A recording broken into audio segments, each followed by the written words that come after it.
L'expression Indochine peut avoir deux acceptions. La première, chronologiquement, c'est incontestablement la première, c'est une acception géographique. C'est un géographe très connu du début du XIXe siècle qui s'appelait Malte Brun, qui a forgé ce mot. Indochine, ça dit bien ce que ça veut dire, donc croisement entre l'influence indienne venant de l'ouest et l'influence chinoise venant du nord, Indochine. Et pendant très longtemps, le mot Indochine était purement géographique. Les Français l'ont repris ensuite au moment de la conquête donc des trois pays, Vietnam, Cambodge, Laos, pour en faire une entité administrative unique, l'Indochine française. Mais il faut bien voir que c'était une construction totalement artificielle. Parce que pour tous les gens qui ont sillonné la région, d'ailleurs ça saute aux yeux immédiatement, le Cambodge et le Laos d'une part et le Vietnam d'autre part ont des langues totalement différentes, même si entre le Laos et le Cambodge, ont des écritures différentes, ont des religions différentes, c'est pas le même bouddhisme, ont des caractéristiques humaines différentes, des langues différentes, totalement différentes. Ce sont en général les missionnaires qui ont été les premiers vecteurs de la colonisation. Les missionnaires avaient comme ambition de faire connaître et de faire partager la vraie religion, comme ils disaient. La présence des missionnaires s'est souvent traduite par des persécutions, voire même par des vagues de répression considérables, avec des martyrs chrétiens très nombreux. C'est le cas en Indochine, c'est le cas en Chine, c'est le cas au Japon. Et donc, évidemment, la réaction quasi naturelle des puissances coloniales, c'est d'envoyer ensuite des corps expéditionnaires pour essayer de sauver les chrétiens et ensuite d'imposer leur loi. Donc chronologiquement, en Indochine, en tout cas, ça s'est passé comme ça. Mais il y a évidemment également des causes économiques avec des ambitions d'accaparer des richesses qui n'étaient pas toujours, lesquelles richesses n'étaient pas toujours réelles, mais qui étaient supposées. Et puis il y avait également une notion qui est très, très forte, et là ça dépasse largement les milieux catholiques, et c'est même très fort dans les milieux laïcs, dans les milieux républicains, c'est le fait que la France a une mission civilisatrice. Et les pays colonisés étaient considérés comme des pays n'ayant pas de civilisation propre ou ayant des civilisations inférieures. Mais une autre cause, c'est ce qu'on a appelé la course au clocher.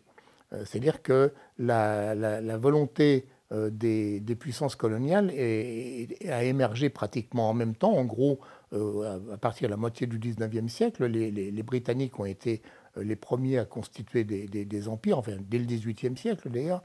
Et ensuite, progressivement, les autres pays ont voulu constituer des empires parce que justement, ils considéraient que l'hégémonie britannique était une menace pour leur propre grandeur. Il faut bien voir que ce qu'on appelait le parti colonial, qui était plutôt un lobby, d'ailleurs un groupe de pression, mais extrêmement puissant, extrêmement actif, donc à l'origine des expositions coloniales, à l'origine d'une presse foisonnante, à l'origine bien sûr des cours à l'école communale, tout ça insistait sur la fierté de posséder un empire.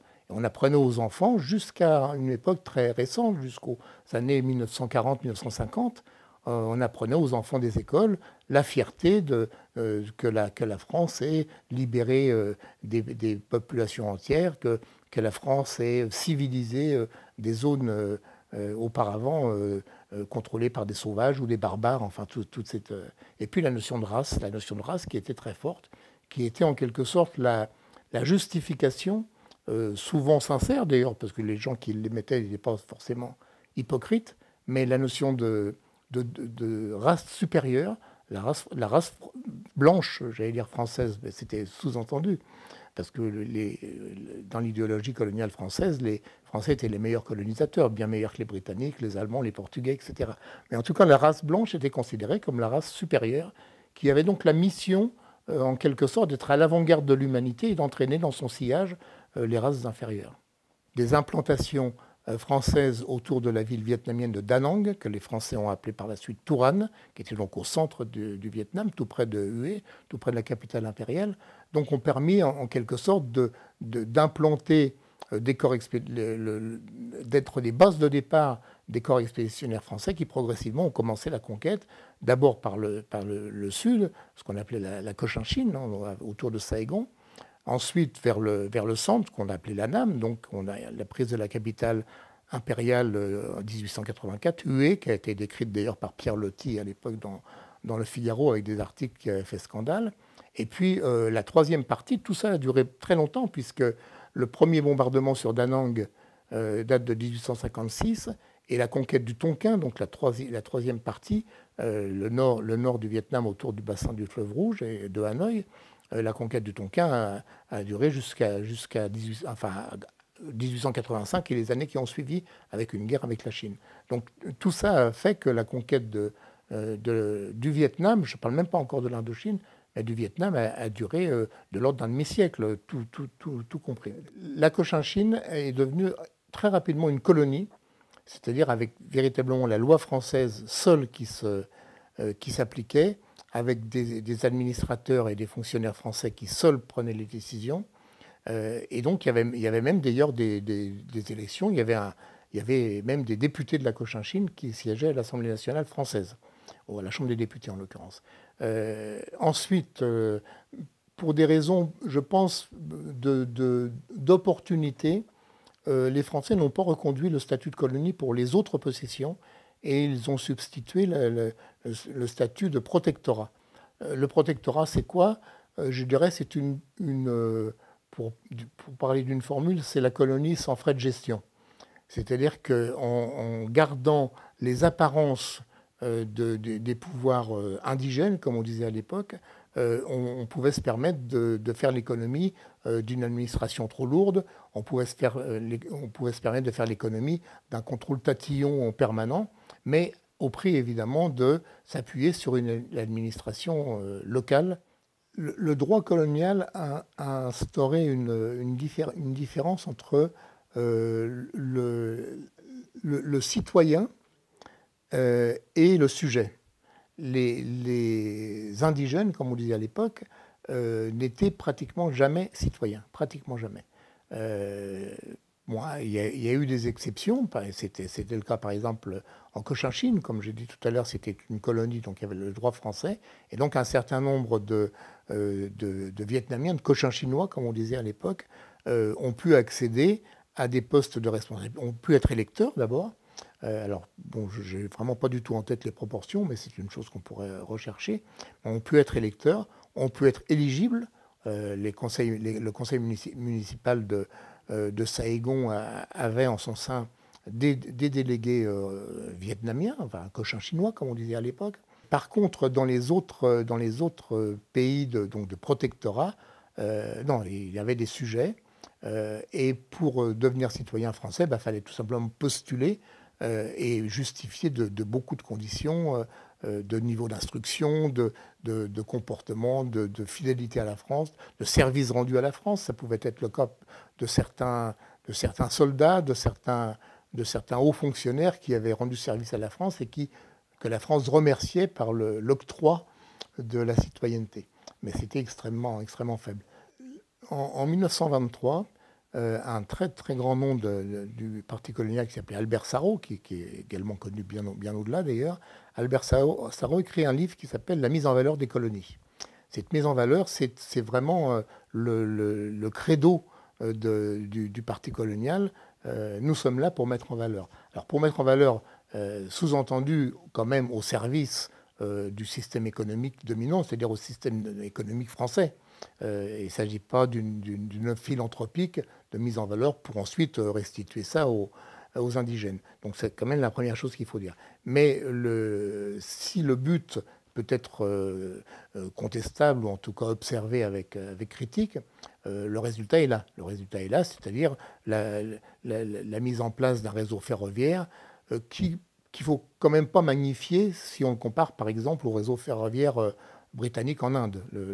La densité du réseau ferroviaire français en Indochine n'était pas exceptionnelle.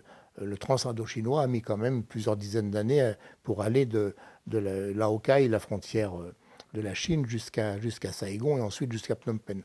Donc la mise en valeur n'était pas d'une qualité exceptionnelle. Mais bon, elle existait, l'infrastructure de route existait, l'infrastructure sanitaire et scolaire existait.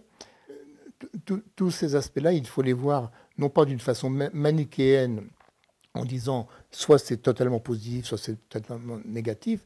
Il faut voir exactement ce qui a changé dans la vie quotidienne des colonisateurs et ce qui a changé dans la vie quotidienne des colonisés. La colonisation française s'est appuyée sur des travaux de très très grande qualité de géographes, d'ethnologues, d'archéologues, d'historiens. L'école française d'Extrême-Orient, qui aujourd'hui encore travaille beaucoup sur la région, et aujourd'hui encore a d'ailleurs des antennes à Saigon et à Ho Chi Minh-Ville et Hanoï. L'école française d'Extrême-Orient a fourni un travail considérable. Il y a eu des scientifiques français qui ont contribué à la découverte de la région, à la mise en valeur de la région, et je veux dire, même pour ceux qui professent un anticolonialisme primaire, c'est quelque chose qui n'est absolument pas niable. Alors après, que le système colonial ait utilisé ces travaux pour ses propres fins, c'est un autre débat historique. Mais le fait que par exemple, Auguste Pavie ait remonté le Mékong et permis à un certain nombre de régions de s'ouvrir à l'extérieur, c'est incontestable. Le fait que l'école française d'Extrême-Orient ait eu le mérite historique de sauver de l'oubli et probablement de la ruine définitive les temples d'Angkor, c'est incontestable. Le fait que certains grands médecins, comme Yersin par exemple, aient eu un rôle de pionnier dans la découverte d'un certain nombre de maladies, et en particulier de la peste dans le cas de Yersin. La première période de la colonisation était une période de colonisation essentiellement masculine, tout simplement parce qu'il y avait la guerre, tout simplement parce que c'était la conquête. Donc évidemment des dizaines de milliers d'hommes jeunes partant en colonie, parfois pour 6 mois, 1 an, 2 ans, 3 ans, il y a eu le phénomène de couple mixte qui s'est formé, ce qu'on a appelé, avec une formule d'ailleurs tout à fait détestable, qu'on appelait les mariages à l'indigène.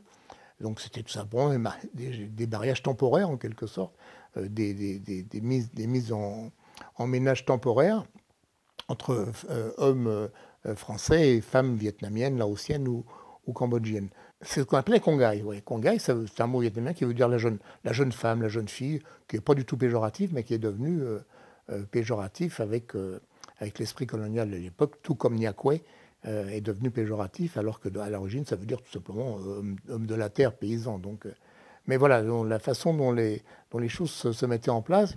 Donc la deuxième génération, on peut dire qu'il y a eu constitution de couples franco-vietnamiens qui ont été des couples solides.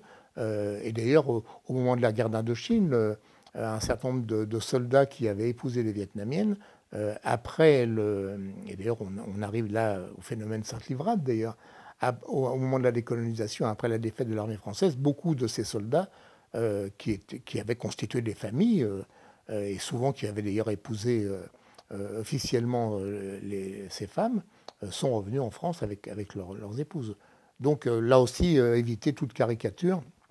Il y a eu effectivement des couples basés sur une inégalité raciale, on peut dire inégalité raciale, et il y a eu des couples basés sur le respect mutuel.